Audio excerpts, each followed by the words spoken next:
If you take nothing else from this video, take this. Too much heat or sunlight plus the balloon equals popping, okay? And that's not what we want.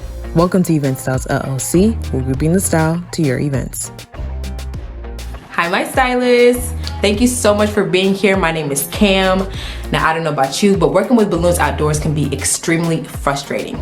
From working with the weather to trying to get them to stop popping, it could be a complete and utter nightmare. Now, if you haven't given up hope yet, I have 10 tips on how to successfully get the job done. Before we get into the video, go ahead and give me a like. Comment down below what you're thinking. Do you have a balloon tip that maybe I don't know, maybe somebody else doesn't know? Go ahead and help us out and subscribe. Tip number 1 is to invest in quality balloons. I'm gonna have my favorite brands somewhere over here on the screen. These are not ranked in my favorite order, but these are balloons that I've worked with that have really done the job and lasted throughout the entire event. Tip number 2 is to avoid using balloon shine.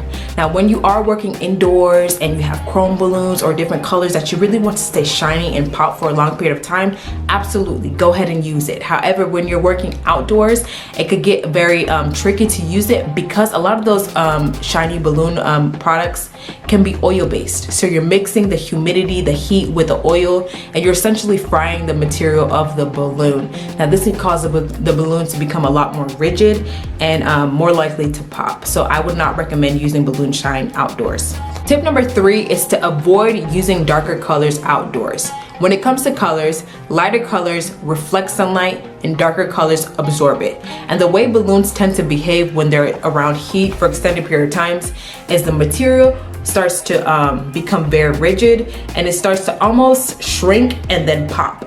So that's what we're avoiding. And I know sometimes it can be hard because that's what a lot of clients like, to have darker colors depending on the season. And of course we want to make them happy. However, always put out that disclaimer that if they do want those colors outdoors, there is a likelihood that they're going to be popping more frequently than the lighter colors. Tip number 4 is to avoid having your balloons be in direct sunlight. It does not matter how high quality balloon you have. If you take nothing else from this video, take this. Too much heat or sunlight plus the balloon equals popping, okay? And that's not what we want. Tip number 5 is to stretch out your balloons. You do this by taking your balloons, filling them up completely with air, and then draining it of that air. This is equivalent to when you have a rubber band, and have you ever just like pulled it back and stretched it a little bit? It's doing the same thing. Basically what you're doing is you're loosening up the material of the balloons and you're promoting it to be more elastic. This is a tip that I've used many times to help my balloons last longer throughout the duration of my events. Tip number 6 is to double stuff your balloons where you can. The thing with balloons, once they start popping, it messes up the structure of whatever you built. So if you have a second balloon in place of where the balloon that popped was, it really can help save your structure of your balloon garland, your balloon backdrop, whatever it is that you created. So my next tip is to avoid having your balloons directly touch the ground. Now, I've made this mistake before where I have turned my back to, structure something, and a balloon cluster that I had laying off to the side starts to roll off, and the next thing I know, I'm hearing pop, pop, pop, pop, pop. Because if you are working outdoors, you're more than likely going to be working on grass. And if you have freshly cut grass, it could be very sharp and it could be the worst thing that could happen to your balloons.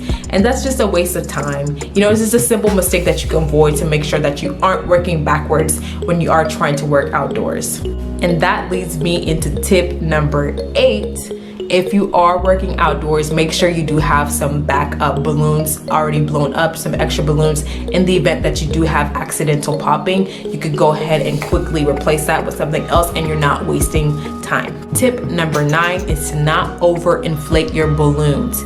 Whenever you are blowing up your balloons, you want to make sure that you're not filling it all the way completely, because the more air you have in the balloon, the more stretched out the balloon material becomes. It becomes thinner and thinner and thinner, and the more likely it is to pop.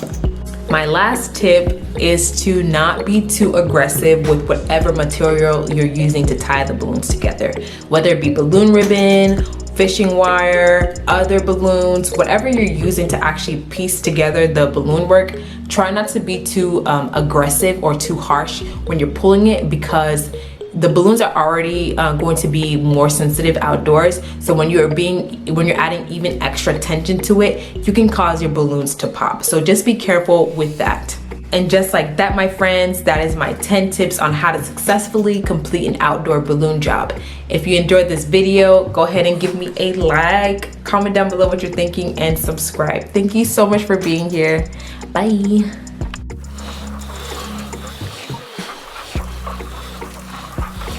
Tip number 2, it's three. A lot more sensitive and more susceptible. Oh my God, susceptible. Thank you for watching the video. Let us know what you think in the comment sections down below, and be sure to follow us on our other social media pages to stay connected with us, and we'll see you in the next video.